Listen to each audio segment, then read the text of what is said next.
En el capítulo de hoy, la verdad que vamos a hablar desde la importancia del dato. ¿Lo físico tiene futuro? Yo creo que sí, así que os invito, aunque parezca que nos vamos a meter en el deep blue. Bueno, os invito a verlo y entenderéis a qué me refiero. En lo humano, la resiliencia es crítica y tenéis vuestro ego gestionado, pueden ser claves para vuestro futuro. Nuevo capítulo y para ser costumbre, pues evidentemente me hace mucha ilusión. Además, en este caso concreto, permitirme una parte personal, el primer podcast, que hubiera montado muchos, lo monté con nuestro invitado de hoy, Tomás Junquera, que ahora nos contará un poco más. Tomás empezó su carrera profesional en el mundo corporativo en Accenture y de ahí decidió saltar a emprender. Parece que solamente conocemos emprendedores, pero bueno, es buena gente, así que hay que tener que venir. Y aparte, emprendió conmigo, y esto hay que decirlo, nuestro primer podcast, que es un incunable ahora mismo de Spotify, que es Digital Pulse, pero realmente a Tomás se le conoce como CEO de Rate and Grade. Tomás, bienvenido. Y lo primero, ¿qué es Rate?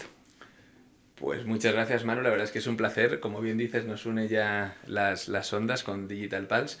Y nada, y muy agradecido y me alegro de que contéis conmigo para este podcast. Pues Rate and Grade es una empresa que nace tras mi etapa en Accenture, que tiene un poco como fin intentar darle voz al cliente o al empleado mediante tecnología. Es decir, construir un proyecto donde el centro es la tecnología y luego la consultoría viene un poco como consecuencia.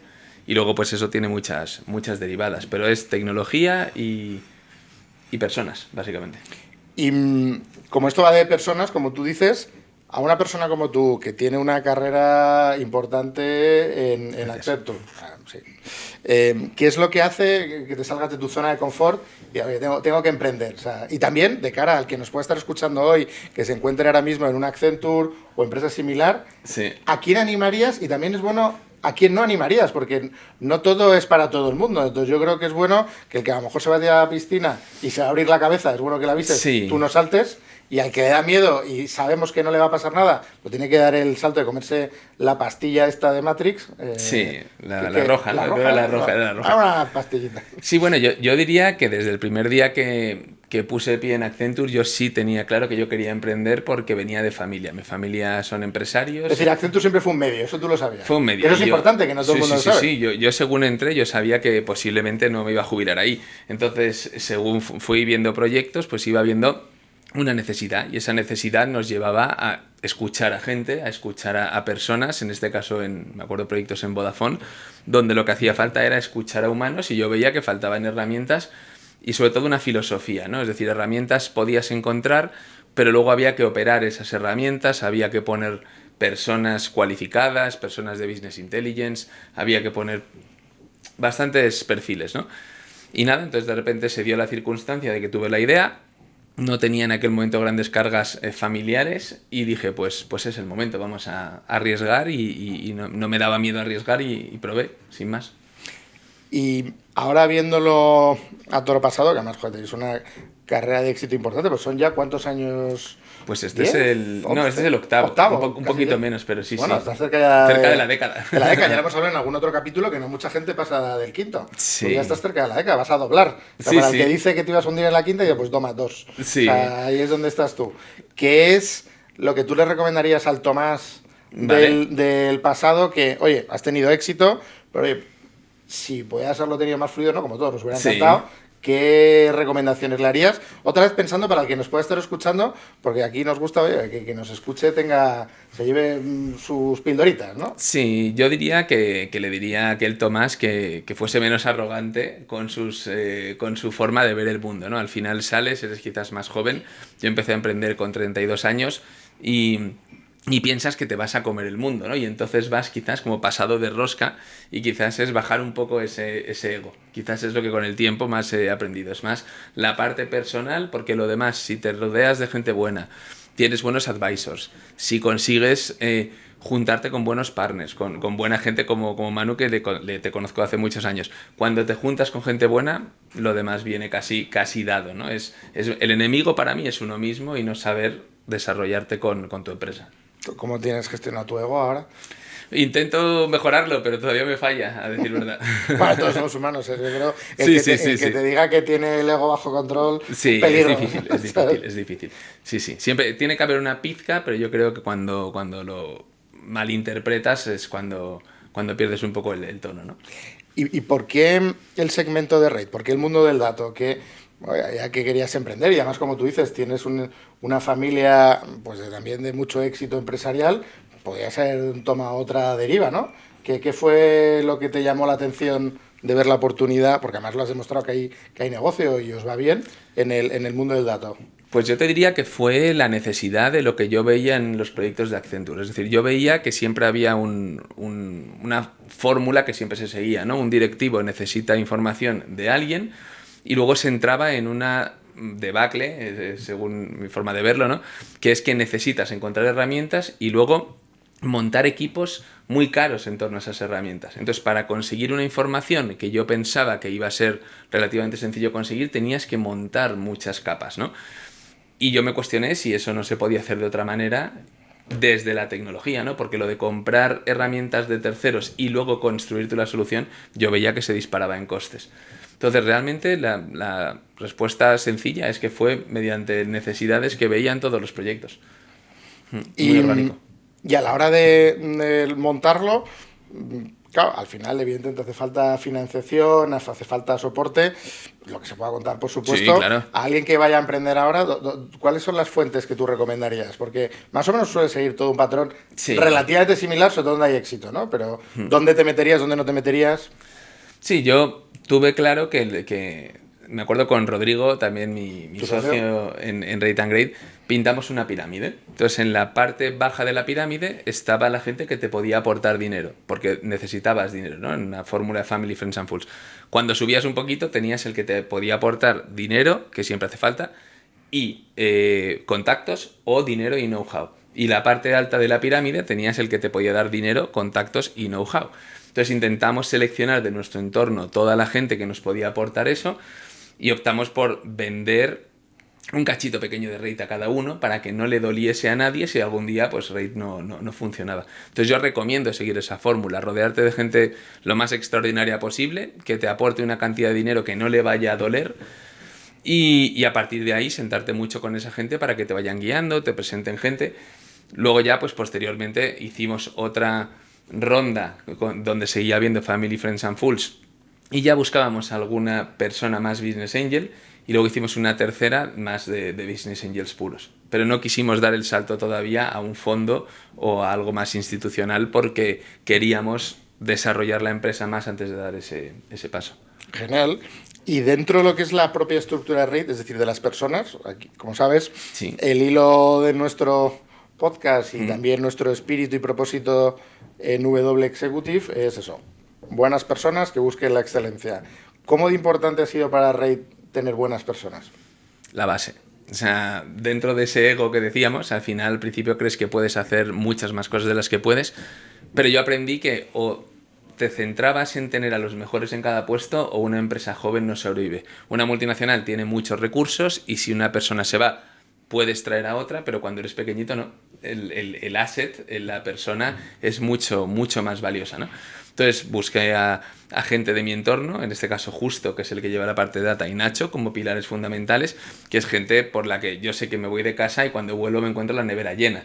O sea que al final dejé las llaves en gente muy capaz, mucho mejor evidentemente que yo en esas áreas y ya lo demás va cayendo solo. Es fundamental. O sea, sin Nacho, Justo, Rodri y los que empezamos, mi hermano que también empezó un poco como capitalista, esto no habría salido.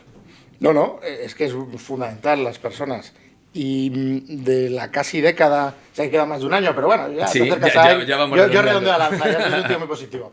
Entonces, ya casi década, si tuvieras que pensar en una competencia o varias de alguien que empezó y que está, y que además te sientes orgulloso, pero a lo mejor puedes tener alguien que empezó, que está y te gustaría que no esté, no pensemos en negativo, pensemos en positivo, empezó, está, ¿qué es lo que tiene... ¿Qué es lo que destacarías de esa persona? O sea, donde te sientes tú cómodo. Pues una palabra que yo creo que yo no entendía bien al principio, que es resiliencia. Y yo resiliencia para mí es el aguantar todos los disparos y levantarte aunque te hayan fusilado el día anterior, ¿no? Y cuesta, sobre todo al principio, cuando estás construyendo todo desde cero, te pegan muchos disparos.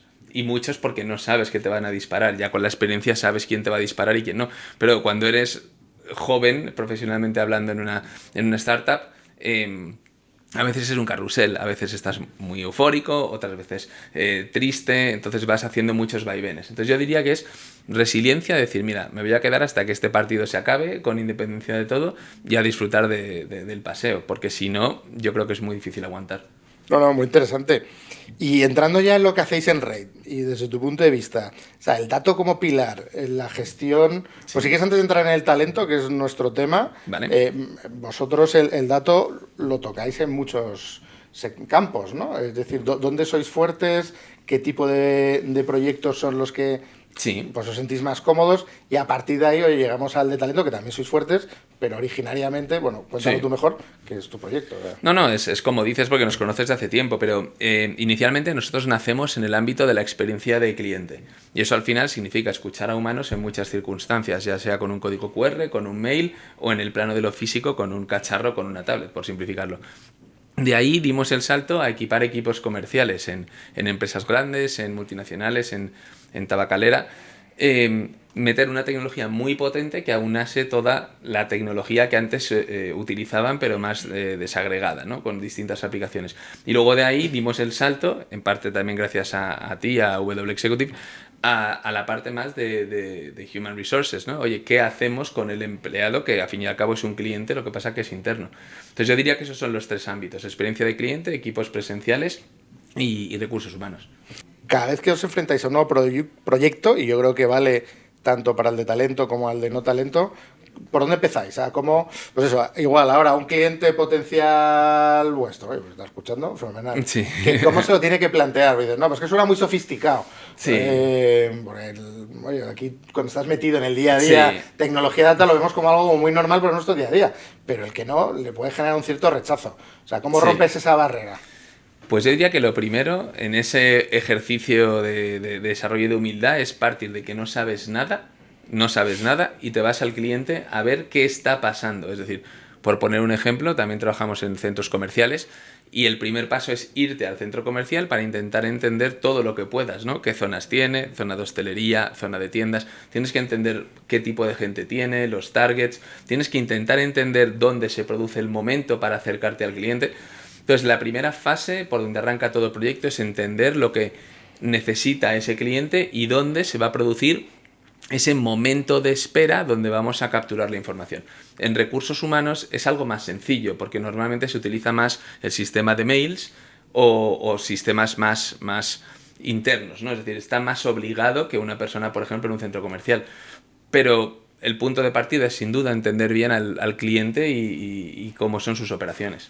Para aterrizarlo en un caso concreto de uso y de éxito, si se puede contar, fenomenal. Sí, claro. O sea, en un tema de experiencia de empleado, si tuvieras que pensar en un... Joder, pues es que aquí realmente lo hicimos muy bien, el Sí. cliente está contento, se puede contar. ¿En qué consistió? Más titular, porque Sí. sé que hay mucho Sí, detrás, sí, sí. pero con un ejemplo se ve muy visual. Un ejemplo de la casa que hicimos aquí en W Executive fue una empresa, no sé, bueno, no voy a decir nombres por si acaso, ¿no? Pero tenían muchísima gente en fábricas y querían hacer una serie de encuestas de clima, cultura, pero no sabían cómo. Entonces lo que tuvimos es que ir a las fábricas para entender quién estaba trabajando ahí. Y ahí lo que hicimos fue llevar, en este caso, tablets como soporte, porque ni siquiera tenían mails.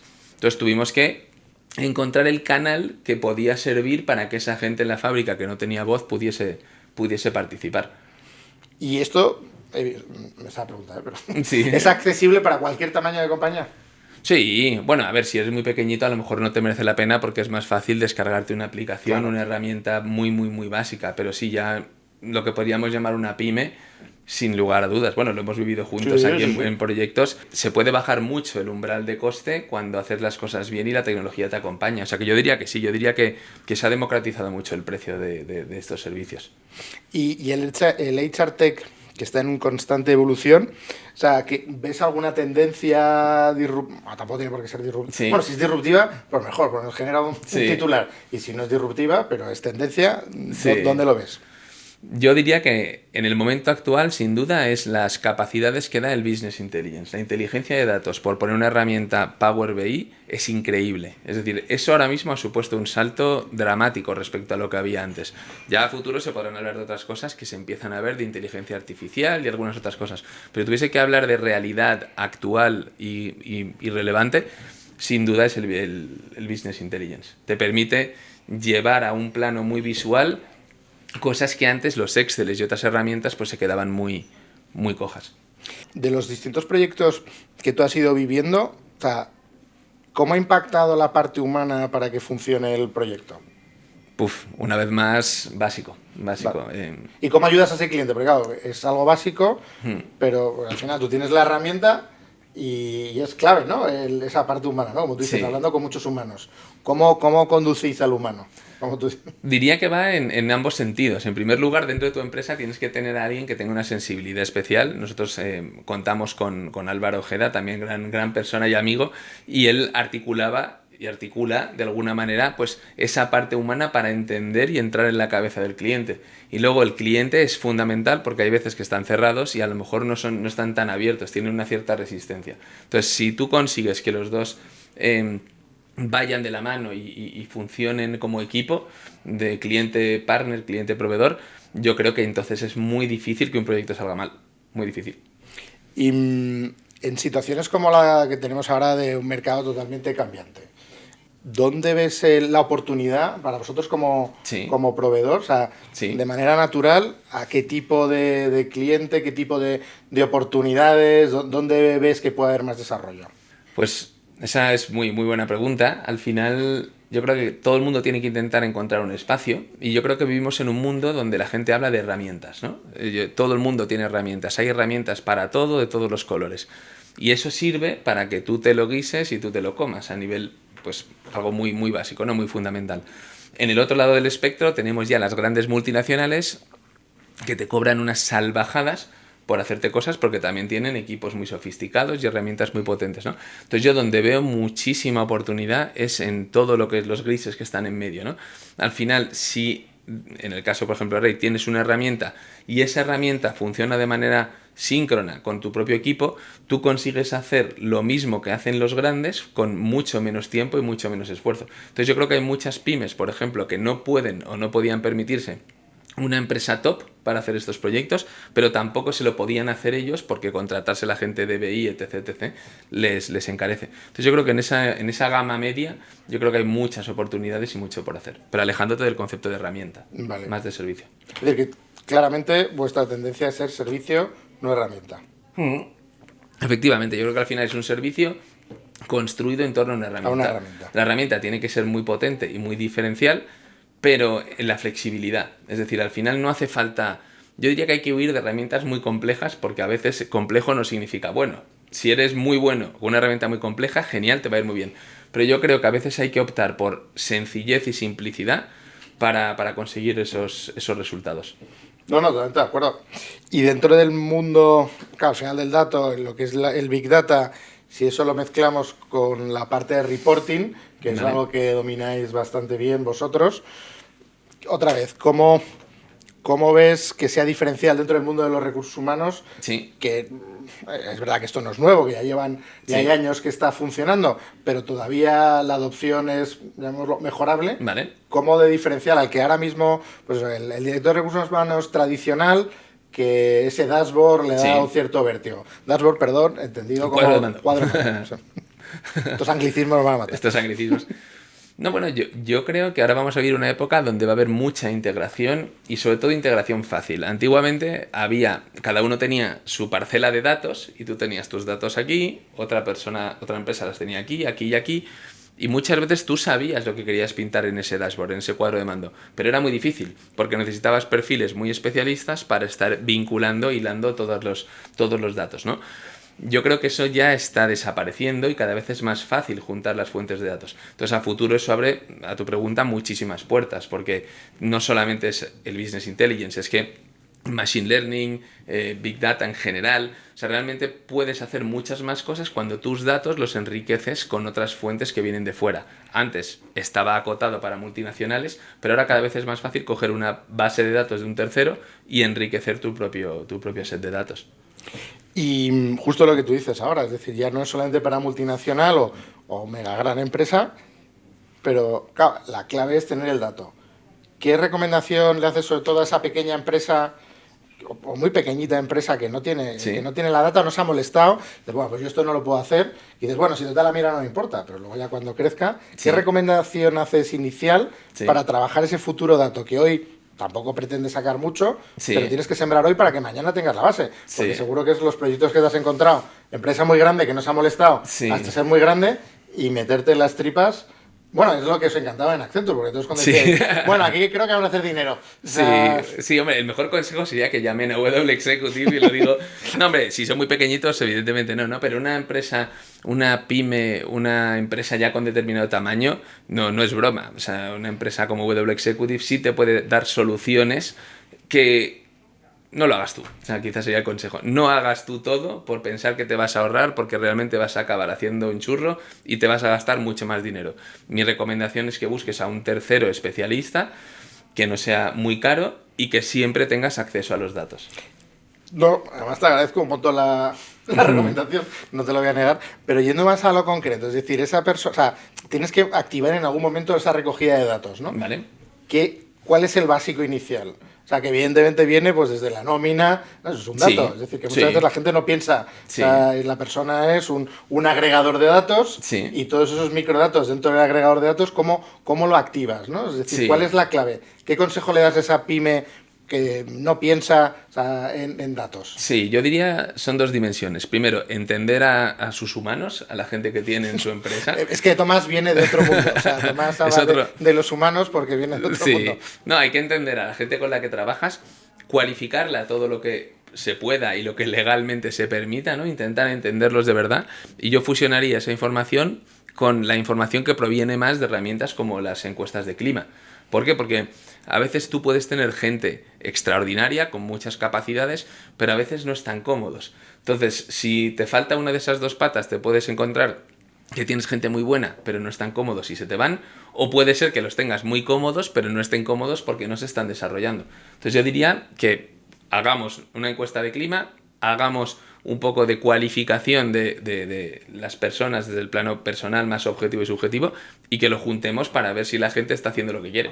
Que realmente tener ese dato no requiere de una tecnología No, muy sofisticada. no, O sea, para digo, nada. por romper ese miedo de decir, Sí, no, sí, no sí, hacer- nada. O sea, es decir, se puede empezar con un Excel. O sea, es decir, Sí, y como empresa comunicar mucho a los empleados que lo que realmente estás haciendo es intentar alinearte con ellos para darles unas mejores condiciones, ¿no?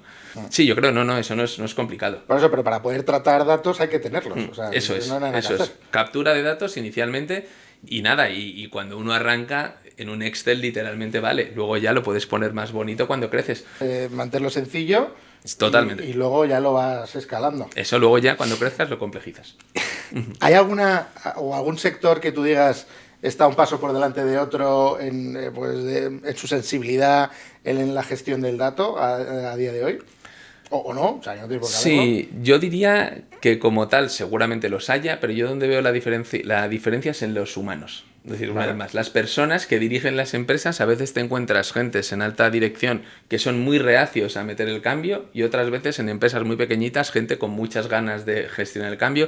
Es decir, yo creo que no es tanto la industria, sino la persona que dirige un cargo concreto dentro de una empresa. Es decir, que bueno, eso es lo mismo, las personas marcan la diferencia Totalmente, en la organización. totalmente. ¿Y es un tema generacional o no? No digo que lo sea, pero desde tu punto de vista, ¿resistencia has encontrado solamente en una generación, a más generaciones?